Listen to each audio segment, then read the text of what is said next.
নমস্কার বন্ধুরা, ডিয়ার আপডেটে আপনাদেরকে স্বাগত জানাই। আশা করি বন্ধুরা আপনারা ভালো আছেন। বন্ধুরা, আপনারা জানেন যে মুখ্যমন্ত্রী কিছুদিন আগেই কিন্তু কিছু রিকমেন্ডের কথা বা রিকমেন্ডের বিশেষ কিছু কথা বলেছিলেন।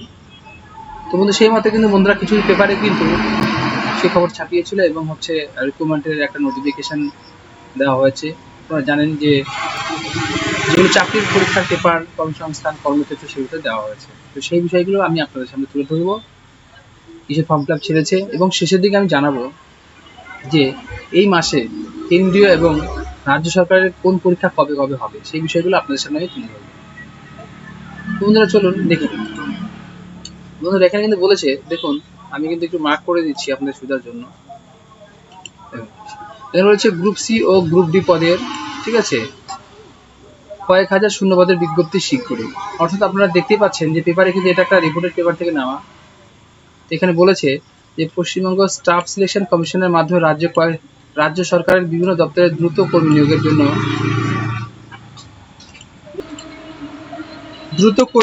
জন্য কিন্তু নতুন চেয়ারপারসন নিয়োগ করলো রাজ্য সরকার। 2022 সালে স্টাফ সিলেকশন কমিশনারের অ্যামেন্ডমেন্ট অ্যাক্ট সংশোধন করে 2 বছরের চুক্তিতে নতুন চেয়ারপারসন নিযুক্ত করা হয়েছে। অবসরপ্রাপ্ত আইপিএস অফিসার। তাহলে এবার বুঝতে পারছেন, এবার কিন্তু বেশি দূর অন্তত করা হয়েছে। 2 বছর চুক্তিতে কিন্তু একজন আইপিএস অফিসারকে কিন্তু এখানে কিন্তু কি করেছে, নিয়োগ করেছে। তাহলে বুঝতে পারছেন এবার স্বচ্ছতা কতটা আনার প্রয়োজন বা আনতে চলেছেন। চলুন পরের পেজে আমরা দেখে নিই কি আছে। আমি একটু জুম করে নিই। হ্যাঁ, এবার দেখুন এখানে বলেছে বিবেক সহায়কে এনও 1068 পিএআর জেনারেল এইচআরএন যে একটা নাম্বার রয়েছে দেখতে পাচ্ছেন, 19/6/2024 এই জিনিসটা কিন্তু ওনারা করেছেন। এবার নবান্ন সূত্রের খবর কি আছে, ওবিসি সংরক্ষণ নিয়ে আদালতে মামলা চলার জন্য রাজ্য সরকারের অন্যান্য দপ্তরের প্রার্থী নিয়োগ করা যাবে না। অর্থাৎ কি, এর আগে আপনারা জানেন যে একটা খবর ভাইরাল হয়েছিল যে সেটা সত্যি ঘটনা, সুপ্রিম কোর্ট থেকে যেটা রায় দিয়েছে যে ওবিসি 10 সালের পর থেকে সব ওবিসি সার্টিফিকেট বাতিল, কারণ সেটা নিয়ম বিরুদ্ধ। কারণ 1993 সালের আইন অনুযায়ী সেরকম তৈরি করা হয়নি।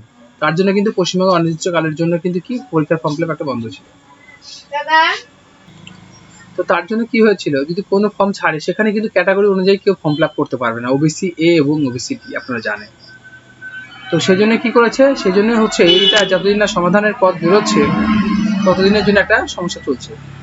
তার জন্য কি করেছে দেখুন, এখানে একটা ভালো সিস্টেম করেছে। তাই পশ্চিমবঙ্গ স্টাফ সিলেকশন কমিশনের মাধ্যমে রাজ্য সরকারের বিভিন্ন দপ্তরে গ্রুপ সি ও গ্রুপ ডি নিয়োগ করা হবে। তাহলে এবার বুঝতে পারছেন এখানে কিন্তু একটা জিনিস কি, সবাই জেনারেল, এখানে কোনো SC ST OBC A OBC B নেই। এখানে সবাই জেনারেল হিসেবে এই ওবিসি জেনারেল হিসেবে এসসি এসটি ওবিসি সবাই কিন্তু জেনারেল হিসেবে কাজ করবে এখানে, ঠিক আছে।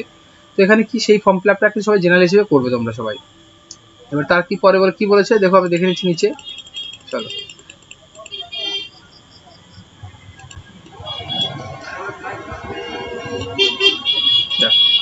কোন কোন পদে নিয়োগ করা হবে তা শীঘ্রই বিজ্ঞপ্তি দিয়ে জানানো হবে স্টাফ সিলেকশন কমিশনের মাধ্যমে। হ্যাঁ, স্টাফ সিলেকশন কমিশনের মাধ্যমে যে যে পদে নিয়োগ করা হবে সেই সব পদে ক্যাটাগরি ভিত্তিক শূন্যপদ ঘোষণা করা হবে না। অর্থাৎ যে আমি অ্যাকচুয়ালি বলেছি যে ক্যাটাগরি, অর্থাৎ কি এসসি এসটি ওবিসি ক্যাটাগরিটা কিন্তু ভিত্তিক শূন্যপদ ঘোষণা করা হবে না, যে এই ক্যাটাগরির জন্য এতগুলো সিট আছে বা এটার জন্য এতগুলো সিট আছে, সেটা ঘোষণা করা হবে না। সবাই জেনারেল হিসেবে পরীক্ষা দেবেন, জেনারেল হিসেবে সবকিছু হবে।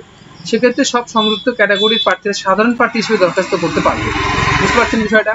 তাহলে এখানে কিন্তু সবাই কিন্তু জেনারেল হয়ে গেল, এখানে কিন্তু কোনো এসসি এসটি ওবিসি নেই। কাট অফ মার্ক কিন্তু একটাই হবে, ঠিক আছে। তারপর চলুন, তারপর কি বলেছে, স্কুল ও মাদ্রাসার গ্রুপ সি ও ডি পদ ছাড়া রাজ্য সরকারের অন্যান্য দপ্তরের গ্রুপ সি ও গ্রুপ ডি পদে নিয়োগ করবে স্টাফ সিলেকশন কমিশন। অর্থাৎ আমরা জানেন এতদিন কিন্তু কেন্দ্রীয় সরকারের যে পরীক্ষাগুলো হতো এসএসসি স্টাফ সিলেকশন কমিশনের আন্ডারে, এবার থেকে কিন্তু পশ্চিমবঙ্গ কি করবে, স্টাফ সিলেকশন কমিশনের মাধ্যমে গ্রুপ সি গ্রুপ ডি কিন্তু নিয়োগ করবে, সেটা বিজ্ঞপ্তি দিয়েছে। এই গেল প্রথম বিষয়। এবং দ্বিতীয় বিষয় আপনাদের আমি বলেছিলাম যে আমি আপনাদের জানাবো এই মাসে কি কি পরীক্ষাগুলো আছে। তো চলুন আমি সেই বিষয়গুলো আপনাদের সামনে তুলে ধরছি। রাজ্য ও কেন্দ্রীয় সরকারের কোন পরীক্ষা হবে দেখুন, এখানে আইবিপিএস এর গ্রামীণ ব্যাংকের অফিসার অ্যাসিস্ট্যান্ট ও অফিসার স্কেলের পদের RRB X3 পরীক্ষা, কিন্তু পরীক্ষার তারিখ কিন্তু 3, 4, 10, 17 ও 18 আগস্ট, এটা কিন্তু পরীক্ষার ডেট দিয়ে দিয়েছে। তারপরে আছে আইবিপিএস এর গ্রামীণ ব্যাংকের অফিসার স্কেল 2 ও 3 আরআরবি X3 পরীক্ষা আছে 29 সেপ্টেম্বর। তারপরে আছে নার্সিং এএনএম এবং জিএনএম কোর্সে ভর্তির এন্ট্রান্স পরীক্ষা আছে কত, আপনারা সবাই জানেন 14 জুলাই। ঠিক আছে, তারপরে দেখুন এই জিএনএম এর পরে আছে ইউপিএসসি এর সিভিল সার্ভিস প্রিলিমিনারি পরীক্ষা হচ্ছে 16 জুন, এটা কিন্তু এই মাসেই হবে। তারপরে আছে ইউপিএসসি এর ফরেস্ট সার্ভিস প্রিলিমিনারি পরীক্ষা আছে 16 জুন, দুটো কিন্তু মোটামুটি একই ডেটে পড়েছে। হ্যাঁ, তারপরে আছে সিটেট এর পরীক্ষা আছে 7 জুলাই। তারপরে আপনি চলে যান পিএসসি ক্লার্কশিপ পরীক্ষা, যেটা আমাদের রাজ্য সরকারের, সেটা অনলাইন আগে ফর্ম ফিল আপ হয়ে গেছে, সেটা কিন্তু পরীক্ষা আছে আগস্ট মাসে, এটা এক্সাক্ট ডেট দেওয়া নেই, সম্ভবত আগস্ট মাসে হবে। তারপরে আছে পিএসসির মিসলেনিয়াস সার্ভিসেস পরীক্ষা, যেটা 2023 সালে ফর্ম ফিল আপ হয়েছিল, সেটা কিন্তু পরীক্ষা আছে কিন্তু জুলাই বা অথবা আগস্টে, সম্ভব একটা দিয়েছে। তারপরে এসএসসি ফেজ 12 এর পরীক্ষা চলছে 20 থেকে 26 জুন এই মাসের, আপনারা জানেন। তারপরে আছে এসএসসি সিএইচএসএল এর পরীক্ষা আছে 1 থেকে 11 জুলাই। আপনারা জানেন যে কেন্দ্র সরকার পরীক্ষাগুলো কি হয়, একই ডেটে হয় না, রোল নাম্বার ভাগ করে করে পরীক্ষাগুলো নেওয়া হয় আলাদা আলাদা ডেটে। সর্বশেষ এবং লাস্ট যেটা রয়েছে সেটা হচ্ছে রেলের অ্যাসিস্ট্যান্ট লোকো পাইলট পদের পরীক্ষা। আপনারা জানেন যে লোকো পাইলট অনেকদিন পরে ফর্মটা ছেড়েছিল, সেটার পরীক্ষা জুলাই আগস্টের সম্ভবত হওয়ার সম্ভাবনা রয়েছে।